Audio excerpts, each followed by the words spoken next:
When Hybe announced the hiring of Kim Jinyong, former vice president of Kookmin Bank, as its new head of public relations, the move barely made headlines outside the industry. But beneath the surface, this decision signals a seismic shift in how the company intends to protect and grow its influence. This isn't just another celebrity PR hire to handle artist scandals or press releases. It is a recognition that Hybe has outgrown K pop. In this video, we will understand the difference between celebrity PR and corporate PR, understand the three focuses of the new PR director: politics, finance, and regulations, and what that actually means. How will this approach differ from the approach of SM, JYP, and YG? Why this is a double edged sword, and how it will affect the artists. Let the geek out session commence.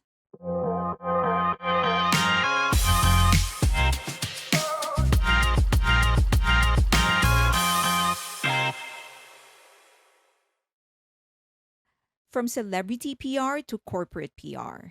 In entertainment, PR usually conjures images of glossy press junkets, cultivating a fan friendly brand narrative and damage control after a dating scandal. But corporate PR at the level of Samsung, Hyundai, or LG is about shaping relationships with financial institutions, regulators, and policymakers. The most powerful PR is preventive. That means building gatekeeping systems, ensuring sensitive information never leaks unless it serves a purpose, maintaining strategic relationships, keeping key reporters, regulators, and investors close so the company can influence how stories are framed or whether they surface at all. Shaping narratives early, aligning the company's brand not just with music and fandom, but with national economic growth, cultural diplomacy, and innovation. If successful, the result is invisible. Scandals fade quickly, regulatory questions don't snowball, and the company remains free to focus on its core product: music and artists. Now let's understand the three focuses of the new PR director.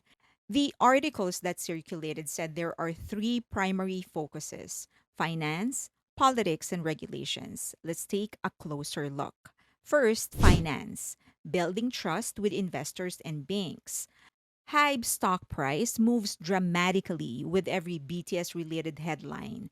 For investors, that volatility can be scary. Strengthening presence here means reassuring institutional investors, hedge funds, and banks that Hybe is a stable, long term bet. This could involve closed door briefings, investor friendly narratives, or ensuring favorable credit ratings and loan terms. For example, Samsung constantly updates financial analysts and maintains deep ties with banks.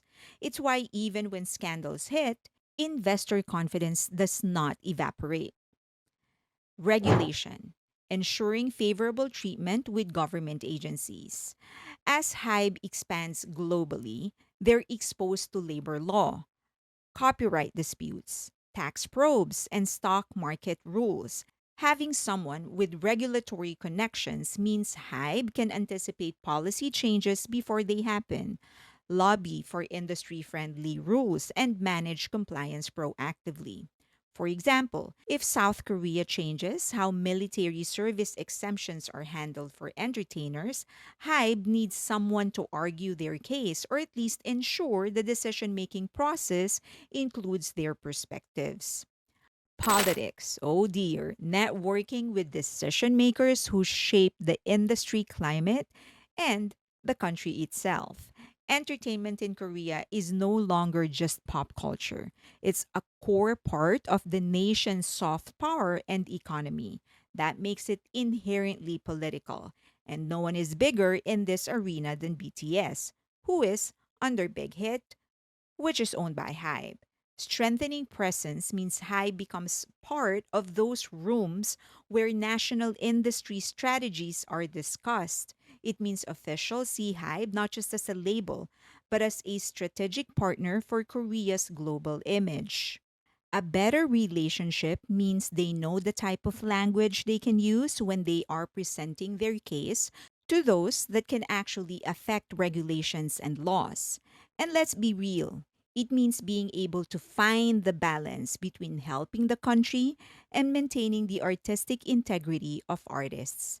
Popular K pop idols are desired by politicians for obvious reasons because they help in improving their image to the public. If Hybe continues to just ignore every request and every invitation, they can earn the ire of politicians. But if you have someone there maintaining the relationship, that person will be able to channel the assistance towards what's beneficial to the country without having to taint the independence of their artists. In other words, it's his job to find the compromise. Example, when K drama exports rose, Korea's government gave incentives and diplomatic support. Hybe wants that same kind of recognition and support for K pop. Another example, BTS actually helped Busan in their bid for the World Expo. That is a perfect example on how they can channel their assistance to the country instead of specific politicians. And this is why establishing relationships matter. PR is about knowing who to call when a crisis hits and being included in conversations before policies or narratives form. If a negative story breaks, Hybe wants supportive reporters and analysts who can temper the damage. If regulators open an inquiry, Hybe wants to be seen as cooperative, credible, and too important to destabilize. If politicians debate cultural policy, Hybe wants a seat at the table so decisions favor their business model. Here is a fan friendly analogy. Think of it like fandom wars. If your favorite group suddenly becomes the most popular in the world, they're also the biggest target. To protect them, fans don't just stream harder. You build alliances, coordinate with big fan bases in other countries, know which journalists will give your group fair coverage. Stay close to platform moderators who can help if antis mass report content. That network of relationships does not erase hate, but it shields your group from the worst attacks and keep your reputation intact. Hybe is doing the same thing, just on a corporate level. Instead of fandom alliances, they're building relationships with bankers, regulators, and industry leaders to make sure the company and their artists are connected and valuable to be easily torn down. So why Kim Jinyong? At Kookmin Bank, Kim Jinyong oversaw bold moves like hiring BTS as advertising models, once unthinkable in Korea's ultra conservative banking system. That campaign bridged two worlds, the buttoned up world of finance and the global cultural force of K pop. His rapid promotion inside the banking sector, rising from chief PR officer to senior manager of brand strategy in just 1 year, also signals he knows how to navigate Korea's corporate and regulatory systems. He knows politics, he plays it, and he does it well. So why now? The timing couldn't be clearer. Hybe has spent the last 3 years fending off blows. Min Hee Jin's high profile conflict with Adore and accusations about corporate culture, persistent allegations and probes into founder Bang Shiyuk despite repeated claims of exoneration, constant chatter about BTS's obligations and what they do, and the same thing is true for their other artists. These are not idle scandals in the classic sense. They're systematic risks that can destabilize investor confidence, affect stock valuation, and even invite regulatory intervention. How will this approach differ from the approach of SM, JYP, and YG? Let's go first to SM Entertainment. They control the narrative through media. They build a tight circle of influential journalists and media outlets. For example, despite leadership controversies, Suman's ouster, Kakao versus Hybe acquisition fight, SM often maintains favorable press coverage because they control who tells the story. One of their former idols, Dale, was just convicted of rape, but you rarely see that on the news. Next, YG Entertainment. They stonewall everybody. They ignore scandals until they fade or downplay them as minor issues. Instead of trying to control every story, YG often banks on public losing interest. They've even reframed serious allegations as exaggerated or irrelevant. For example, G Dragon's plagiarism or drug controversies or the Burning Sun scandal. Despite their gravity, YG leaned on silence and selective appearances until the storm moved out. YG himself was convicted, but he has never addressed it publicly after the conviction. JYP Entertainment leverages the reputation of the founder Park Jin-young as a good guy. JYP's wholesome, values driven public persona shields the company.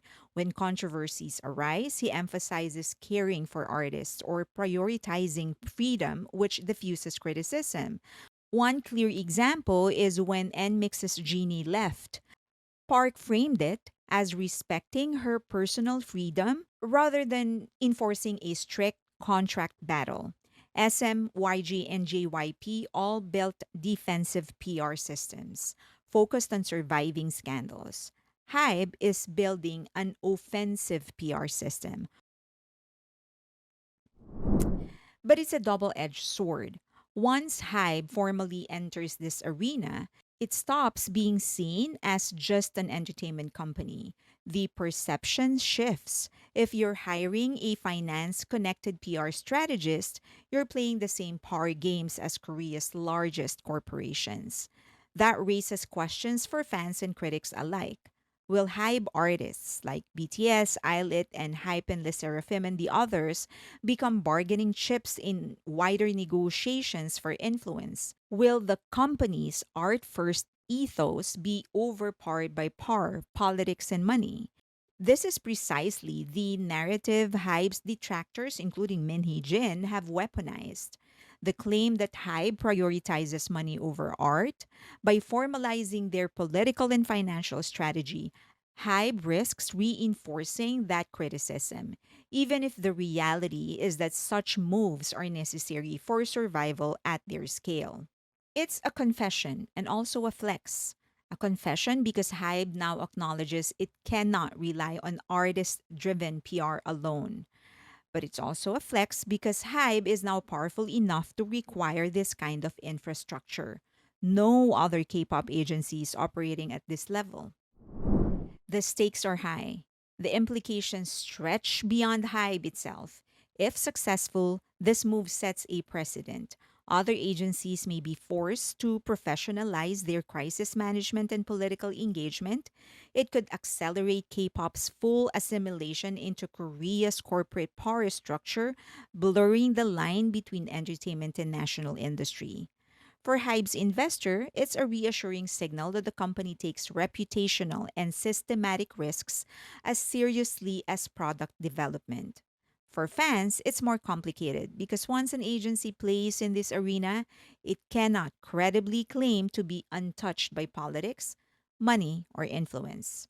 Whether this strengthens or erodes Hybe's credibility will depend not on whether scandals happen, they always will, but on whether Kim Jinyoung can ensure those scandals never threaten the company's core, its artists, its music, and its global cultural capital.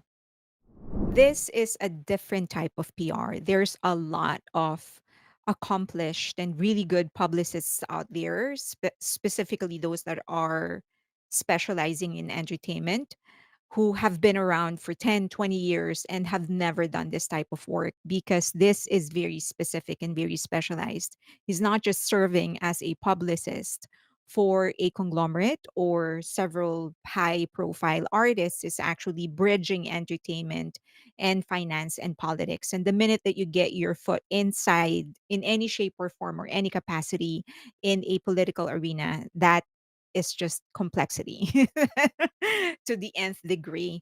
But the reason he is there, as I've mentioned in the video, is to make sure that the sanctity of the end product and the artists end product, meaning the music and other art forms, and of course the artists, are actually protected.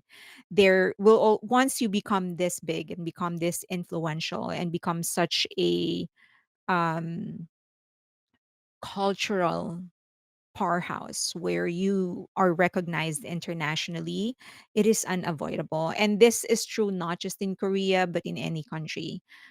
Politicians will try and get to you to try and use you. Just that's just the nature of the beast. And so having somebody like him is a necessity at this stage. And as I've mentioned in the video, if he does his job well, we won't even notice it. So and that's the goal, for us to not notice, because at the end of the day, we're here to support the artists and the art, and not, all those corporate mumbo jumbo and all those problems of the higher ups should be dealt by the higher ups. Would love to hear your thoughts though. Leave them in the comment section below. And again, I'm open to anything. You can say whatever it is that you want to say. Just please do so respectfully. Please consider donating to the channel. You should be seeing the QR code on your screen right now. All of our resources are being poured into expanding the channel. We are launching new projects. I will be announcing them one by one. Also, if you can, please follow me on X, IG, but more importantly on Patreon, because that's where the community is. Lots of great conversations happening, and we are expanding it. We're trying to be more active and start more conversations on movies and TV shows and other artists. And sometimes we just have fun, and there is a free tier just in case you want to try things out. I also open my YouTube membership. I do have a member only live stream once a week, and also exclusive videos and other stuff. So please consider subscribing. That's it. I think please like, subscribe, and hit that notification button. But more importantly, please share the channel, share the video, leave links to your social media on your messaging app everywhere. That's going to help the algorithm recommend this more. Thank you so much, and I'll see you soon.